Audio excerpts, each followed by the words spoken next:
Hello दोस्तों, स्वागत है आप सभी का हमारे यूट्यूब चैनल विधिकारी में। दोस्तों, इस वीडियो में हम सीआरपीसी से संबंधित महत्वपूर्ण प्रश्नों को हल करेंगे जो कि एपीओ, पीसीएसजे और अन्य न्यायिक सेवा की परीक्षाओं में बहुत महत्वपूर्ण होंगे। तो आइए देखते हैं। पहला क्वेश्चन, मुख्य न्यायिक मजिस्ट्रेट दे सकता है। तो मुख्य न्यायिक मजिस्ट्रेट 7 वर्ष की अवधि तक का कारावास का सज़ा दे सकता है और इसके बारे में प्रावधान सीआरपीसी की धारा 29 के अंतर्गत किया गया है। नेक्स्ट, निम्नलिखित में से कौन सुमेलित नहीं है? तो पहला है परिवाद, ये धारा 2D में परिभाषित किया गया है। पुलिस रिपोर्ट को धारा 2R में परिभाषित किया गया है। निर्णय की अंतर्वस्तु को धारा 354 में परिभाषित किया गया है। जबकि पीड़ित प्रतिकर योजना के बारे में प्रावधान ये धारा 357 में नहीं है बल्कि धारा 357A में दिया गया है। नेक्स्ट, एक दांडिक कार्रवाई जो समनीय नहीं है अभिखंडित की जा सकती है।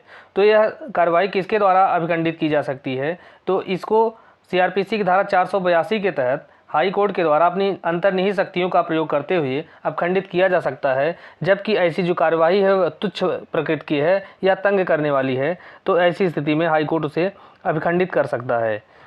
नेक्स्ट, कथन, जहां अभियुक्त व्यक्ति ने दोषी होने का अभिवचन किया है और ऐसे अभिवचन पर दोष सिद्ध किया गया है वहां कोई अपील नहीं होगी। तो यह सही है क्योंकि इसके बारे में प्रावधान धारा 375 में दिया गया है। कारण, कोई व्यक्ति जो जानबूझकर दोषी होने का अभिवचन करता है तो दोष सिद्ध किए जाने पर व्यथित नहीं हो सकता है, तो कारण भी सही है। तो इस प्रकार से ए और आर दोनों सत्य हैं तथा आर ए का सही स्पष्टीकरण है। नेक्स्ट, आरोप के संदर्भ में कौन सा कथन सही है? तो पहला है, दंड प्रक्रिया संहिता के अधीन प्रत्येक आरोप में उस अपराध का कथन होता है जिसका अभियुक्त पर आरोप है।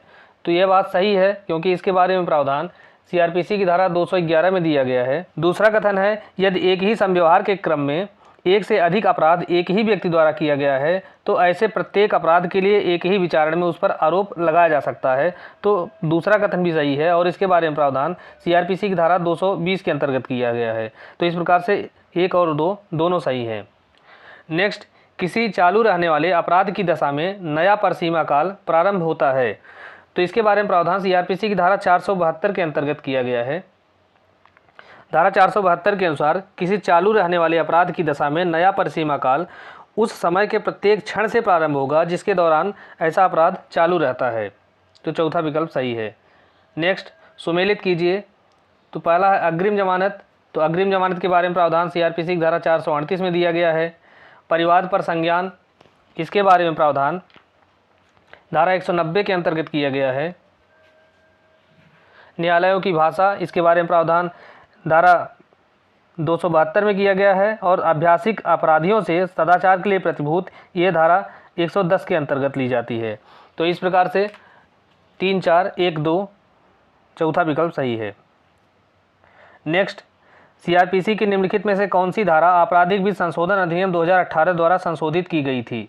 तो आपराधिक विधि संशोधन अधिनियम 2018 के द्वारा सीआरपीसी की धारा 173 के अंतर्गत संशोधन किया गया और धारा 173 के अंतर्गत उपधारा 1A जोड़ा गया। इसमें यह प्रावधान किया गया कि यदि किसी शिशु से बलात्कार किया जाता है तो ऐसी स्थिति में जो अन्वेषण होगा वो 2 माह के अंदर पूरा किया जाएगा। नेक्स्ट, सूत्र, किसी भी व्यक्ति को एक ही हेतु के लिए 2 बार तंग नहीं किया जाना चाहिए, यह सीआरपीसी की किस धारा में स्थान प्राप्त करता है? तो इसके बारे में जो प्रावधान है वो सीआरपीसी की धारा 300 के अंतर्गत दिया गया है। धारा 300 के अनुसार जब किसी सक्षम न्यायालय के द्वारा किसी व्यक्ति को किसी अपराध के लिए दोषमुक्त या दोष सिद्ध कर दिया जाता है तो पश्चातवर्ती अवसर पर उसी अपराध के लिए उसका पुनः विचारण नहीं किया जा सकता है।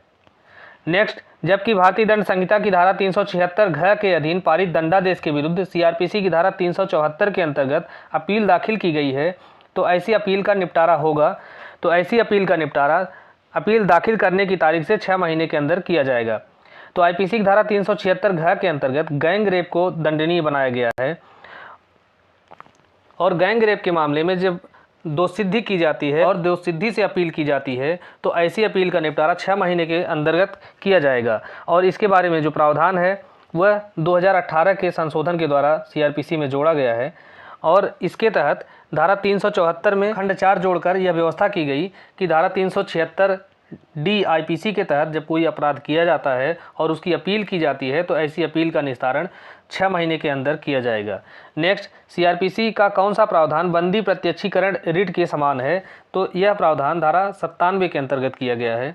तो धारा 97 के अनुसार जब कोई व्यक्ति अवैध रूप से निरुद्ध है तो ऐसी स्थिति में मजिस्ट्रेट तलाशी वारंट जारी कर सकता है। जबकि ऐसी तलाशी वारंट जारी किया जाता है तो कोई व्यक्ति जिसे वह वारंट निर्दिष्ट किया जाता है उस व्यक्ति की तलाशी ले सकता है।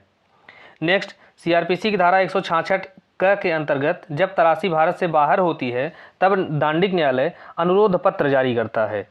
नेक्स्ट, जमानत एक नियम है और कारागार अपवाद है। यह कथन सर्वोच्च न्यायालय द्वारा किस केस में कहा गया था? तो इसे मोतीराम बनाम मध्य प्रदेश राज्य के वाद में 1978 में सर्वोच्च न्यायालय के द्वारा ऐसा निर्णय दिया गया था। नेक्स्ट, गिरफ्तार व्यक्ति की डॉक्टरी जांच के लिए दंड प्रक्रिया संहिता की किस धारा में प्रावधान किया गया है? तो गिरफ्तार व्यक्ति की डॉक्टरी जांच के बारे में प्रावधान CRPC की धारा 54 के अंतर्गत किया गया है। धारा 54 के तहत जो मेडिकल ऑफिसर होता है अर्थात चिकित्सा अधिकारी होता है उसके द्वारा जाँच की जाती है। नेक्स्ट, CRPC की धारा 164 क के अंतर्गत बलात्कार की किसी पीड़िता को ऐसे अपराध से संबंधित सूचना प्राप्त होने के कितने समय के अंदर परीक्षण के लिए किसी पंजीकृत चिकित्सक के पास भेजना होता है? तो उसे 24 घंटे के अंदर पंजीकृत चिकित्सक के पास भेजा जाता है। नेक्स्ट, CRPC की निम्न धाराओं में से कौन सी धारा किशोरों के मामलों में अधिकारिता से संबंधित है? तो किशोरों के मामले में अधिकार से संबंधित धारा 27 है। धारा 27 के अनुसार किसी ऐसे अपराध का विचारण जो मृत्युदंड या आजीवन कारावास से दंडनीय नहीं है और उसे 16 वर्ष से कम आयु के किसी व्यक्ति के द्वारा किया गया है तो उसका विचारण मुख्य न्यायिक मजिस्ट्रेट के न्यायालय के द्वारा या बालक अधिनियम के तहत सशक्त किए गए मजिस्ट्रेट के द्वारा किया जाएगा। नेक्स्ट, CRPC की निम्नलिखित किस धारा में प्रथम सूचना रिपोर्ट की संवैधानिक परिभाषा दी गई है? तो प्रथम सूचना रिपोर्ट अर्थात FIR की संवैधानिक परिभाषा CRPC में कहीं नहीं दी गई है। नेक्स्ट, बंदी व्यक्ति के स्वास्थ्य और सुरक्षा संबंधी उपबंध CRPC की निम्न किस धारा में दिया गया है? तो यह उपबंध धारा 55 क में दिया गया है। नेक्स्ट, CRPC की निम्नलिखित किस धारा में उच्च न्यायालय की अंतर्निहित शक्तियाँ बताई गई हैं? तो CRPC की धारा 482 के अंतर्गत हाई कोर्ट की अंतर्निहित शक्तियों के बारे में प्रावधान किया गया है। नेक्स्ट, CRPC की निम्नलिखित धाराओं में से किस धारा में उच्च न्यायालय में किसी मुकदमे का विचारण किया जा सकता है? तो हाई कोर्ट में किसी मुकदमे का विचारण इसके बारे में प्रावधान CRPC की धारा 474 के अंतर्गत किया गया है। और जब हाई कोर्ट ऐसे विचारण करता है तो ऐसी स्थिति में वह सत्र न्यायालय के समक्ष विचारण की प्रक्रिया को अपनाता है। नेक्स्ट, मुस्लिम महिला तलाक पर अधिकारों का संरक्षण अधिनियम 1986 के लागू होने के बाद मुस्लिम महिलाओं को गुजारा भत्ता पाने हेतु धारा 125 CRPC का क्षेत्राधिकार प्रतिधारित कर लिया गया है। नेक्स्ट, CRPC की निम्न धाराओं में से कौन सी धारा में निर्णय की भाषा एवं विषय वस्तु का उपबंध किया गया है? तो इसके बारे में जो प्रावधान है CRPC की धारा 354 के अंतर्गत किया गया है। नेक्स्ट, CRPC की निम्न धाराओं में से किस धारा के अंतर्गत बताया गया है कि द्वितीय श्रेणी मजिस्ट्रेट भी संक्षिप्त विचारण कर सकता है? तो इसके बारे में प्रावधान CRPC की धारा 261 के अंतर्गत किया गया है। धारा 261 के अनुसार उच्च न्यायालय किसी द्वितीय वर्ग के मजिस्ट्रेट को केवल जुर्माने से या जुर्माने सहित या रहित 6 माह तक के कारावास से दंडनीय अपराध के संक्षिप्त विचारण के लिए सशक्त कर सकता है। नेक्स्ट, CRPC की धारा 192 के अंतर्गत द्वितीय श्रेणी मजिस्ट्रेट को निम्न में से कौन अपराधों का संज्ञान करने के लिए अधिकृत कर सकता है? तो अपराधों का संज्ञान करने के लिए तो मुख्य न्यायिक मजिस्ट्रेट के द्वारा उसे सशक्त किया जाता है या अधिकृत किया जाता है, जबकि संक्षिप्त विचारण के लिए द्वितीय वर्ग मजिस्ट्रेट को हाई कोर्ट के द्वारा एम्पावर्ड किया जाता है। नेक्स्ट, CRPC की धारा 2X में वारंट केस को परिभाषित किया गया है। यह एक ऐसा मामला है जिसमें अपराध मृत्युदंड, आजीवन कारावास या ऐसी सज़ा से दंडनीय है जो कि 2 वर्ष के अवधि से अधिक है। नेक्स्ट, CRPC की निम्न धाराओं में से कौन सी धारा किसी पुरुष पुलिस अधिकारी को महिला की गिरफ्तारी के समय उसके शरीर को छूने से मना करती है? तो इसके बारे में प्रावधान धारा 46(1) के परंतु के अंतर्गत दिया गया है। नेक्स्ट, जब कोई परिवाद मजिस्ट्रेट के यहाँ पेश किया जाता है और मजिस्ट्रेट उस परिवाद को आगे बढ़ाते हुए परिवादी और गवाहों की परीक्षा प्रारंभ कर देता है तब मजिस्ट्रेट का कार्य परीक्षण करना होता है। इसके बारे में प्रावधान CRPC की धारा 200 के अंतर्गत किया गया है। नेक्स्ट, CRPC की धारा 438 के अधीन अग्रिम जमानत के लिए आवेदन निम्न अपराधों में से किसके लिए किया जा सकता है? तो अग्रिम जमानत के जो बारे में प्रावधान है वो धारा 438 सीआरपीसी के अंतर्गत किया गया है। इसके अनुसार इसके लिए आवेदन किसी गैर जमानती अपराध में गिरफ्तारी की आशंका होने पर ही किया जा सकता है। नेक्स्ट, सीआरपीसी की किस धारा में परिसीमा काल के प्रारंभ की तारीख को बताया गया है? तो परिसीमा काल की प्रारंभ के बारे में धारा 469 के अंतर्गत बताया गया है। धारा 469 के अनुसार जो परिसीमा काल का प्रारंभ होगा वो अपराध की तारीख को प्रारंभ होगा, या जबकि अपराध के बारे में कोई जानकारी नहीं है तो जिस दिन उस अपराध का पता लगता है उस दिन उसका प्रारंभ होगा, या जहां यह पता नहीं है कि अपराध किसने किया है तो जिस दिन अपराधी का पता लगेगा उस दिन उसका परिसीमा काल का प्रारंभ होगा। नेक्स्ट, सीआरपीसी की निम्न धाराओं में से किसमें यह कहा गया है कि कोई भी न्यायाधीश या मजिस्ट्रेट ऐसे मामले का जिसमें वह स्वयं हितबद्ध है वो उसका विचारण नहीं करेगा? तो इसके बारे में प्रावधान सीआरपीसी की धारा 479 के अंतर्गत किया गया है। धारा 479 के अनुसार वह मामला जिसमें कोई न्यायाधीश या मजिस्ट्रेट वैयक्तिक रूप से हितबद्ध है तो वह अपने अपीलीय न्यायालय की पूर्व अनुमति के बिना न तो उस मामले का विचारण करेगा और न ही उसको अपील सुनेगा और न ही उसे विचारणार्थ सुपुर्द करेगा। नेक्स्ट, सीआरपीसी के निम्नलिखित धारा में से कौन सी धारा अपराध शब्द को परिभाषित करती है? तो अपराध शब्द को सीआरपीसी की धारा 2N के अंतर्गत परिभाषित किया गया है। धारा 2N के अनुसार अपराध से कोई ऐसा कार्य या लोप अभिप्रेत है जो तत्समय प्रवृत्ति किसी विधि द्वारा दंडनीय बना दिया गया है, और इसके अंतर्गत कोई ऐसा कार्य भी आता है जिसके बारे में पशु अत्याचार अधिनियम की धारा 20 के तहत परिवाद किया जा सकता है। नेक्स्ट, सीआरपीसी के अंतर्गत सौदा अभिवाक अर्थात प्ली बार्गेनिंग के लिए निम्न में से कौन आवेदन कर सकता है? तो प्ली बार्गेनिंग के लिए जो आवेदन होता है वो अभियुक्त व्यक्ति के द्वारा किया जाता है, और इसके बारे में प्रावधान सीआरपीसी की धारा 265A से लेके 265L तक में दिया गया है, और यह आवेदन जो है उसी न्यायालय में किया जाता है जहाँ पे मामला विचाराधीन है। नेक्स्ट, सीआरपीसी के अंतर्गत 3 वर्ष से अधिक कारावास के दंडनीय अपराध के लिए वाद दायर करने हेतु परिसीमा काल क्या है? तो 3 वर्ष से अधिक के कारावास से दंडनीय अपराध के मामले में जो परिसीमा काल है वो कोई अवधि निर्धारित नहीं होती है, और धारा 468 में इसके बारे में प्रावधान किया गया है। इसके अनुसार जबकि अपराध केवल जुर्माने से दंडनीय है तो उसका परिसीमा काल 6 महीना होगा, जबकि अपराध 1 वर्ष तक के कारावास से दंडनीय है तो वहाँ परिसीमा काल 1 वर्ष होगा, और जबकि जो अपराध है वो 3 वर्ष तक के दंड से दंडनीय है तो ऐसी स्थिति में परिसीमा काल 3 वर्ष होगा। लेकिन जब 3 वर्ष से अधिक के कारावास से दंडनीय अपराध है तो उसका जो परिसीमा काल है वो अनिश्चित है, अर्थात उसके बारे में कोई परिसीमा काल निर्धारित नहीं किया गया है। नेक्स्ट, हाल ही में उच्चतम न्यायालय ने निम्न किस वाद में यह अब निर्धारित किया है कि बलात्कार के मामलों का निपटारा मध्यस्थता द्वारा नहीं होगा? तो यह निर्णय सर्वोच्च न्यायालय के द्वारा मध्य प्रदेश राज्य बनाम मदन लाल के केस में 2015 में दिया गया था। इसमें कहा गया कि किसी भी परिस्थिति में जो बलात्कार के केस हैं उसमें समझौता नहीं किया जा सकता है। इसमें सुप्रीम कोर्ट ने यह भी कहा कि आरोपी और पीड़िता की शादी करा देने से अपराध की जो गंभीरता है वो कम नहीं हो जाती है। नेक्स्ट, सीआरपीसी की निम्न धाराओं में से कौन सी धारा यह कहती है कि जब तक अन्यथा उपबंधित न हो कोई अपील का न होना? तो अर्थात जब तक कि विधि द्वारा कोई स्पष्ट उपबंध नहीं किया गया है तो कोई अपील नहीं की जाएगी। तो इसके बारे में प्रावधान सीआरपीसी की धारा 372 के अंतर्गत किया गया है। नेक्स्ट, सीआरपीसी की निम्न किस धारा के अंतर्गत वे अनियमितताएं जो प्रक्रिया को दूषित नहीं करती हैं के बारे में बताया गया है? इसके बारे में प्रावधान सीआरपीसी की धारा 460 के अंतर्गत बताया गया है, जबकि धारा 461 में ऐसी अनियमितताओं को बताया गया है जो कार्रवाई को दूषित करती हैं। नेक्स्ट, निम्न प्रकरणों में से किस एक में सर्वोच्च न्यायालय ने तेजाब के हमले में घायल व्यक्ति के चिकित्सकीय इलाज के लिए निर्देश जारी किया था? तो ऐसा निर्देश सर्वोच्च न्यायालय के द्वारा लक्ष्मी बनाम भारत संघ के केस में 2015 में दिया गया था। इस केस में सर्वोच्च न्यायालय ने जो तेजाब हमले की पीड़िता होती है उसको न्यूनतम 3 लाख रुपए इलाज के लिए दिए जाने का निर्देश दिया था, और इसमें यह भी गाइडलाइन जारी किया कि तेजाब को खुले में विक्रय पर रोक लगाया जाए। नेक्स्ट, दंड प्रक्रिया जो विषय है भारत के संविधान की निम्न सूचियों में से किस सूची के अंतर्गत आता है? तो यह समवर्ती सूची के अंतर्गत आता है।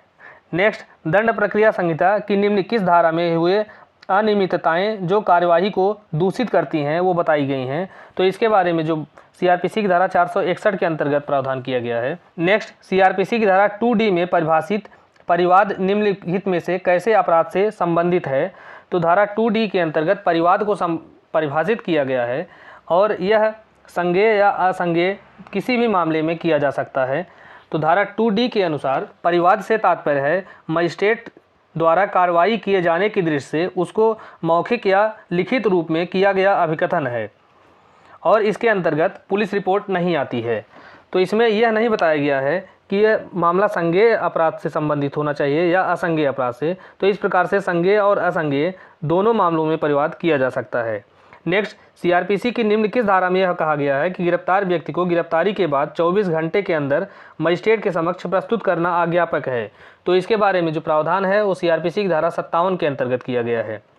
नेक्स्ट, सीआरपीसी के किस धारा के अंतर्गत भरण पोषण के लिए दिए जाने वाले भत्ते में परिवर्तन किया जा सकता है। तो भत्ते में बदलाव के बारे में प्रावधान धारा 127 के अंतर्गत किया गया है।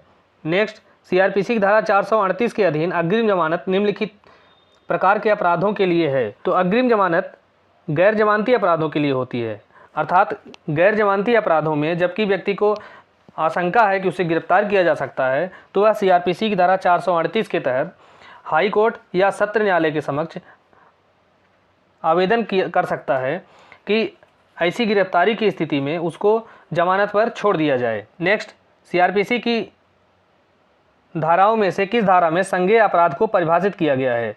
तो संज्ञेय अपराध को सीआरपीसी में धारा 2C के अंतर्गत परिभाषित किया गया है और धारा 2C के अनुसार संज्ञेय मामला से ऐसा मामला अभिप्रेत है जिसमें पुलिस अधिकारी वारंट के बिना गिरफ्तार कर सकता है।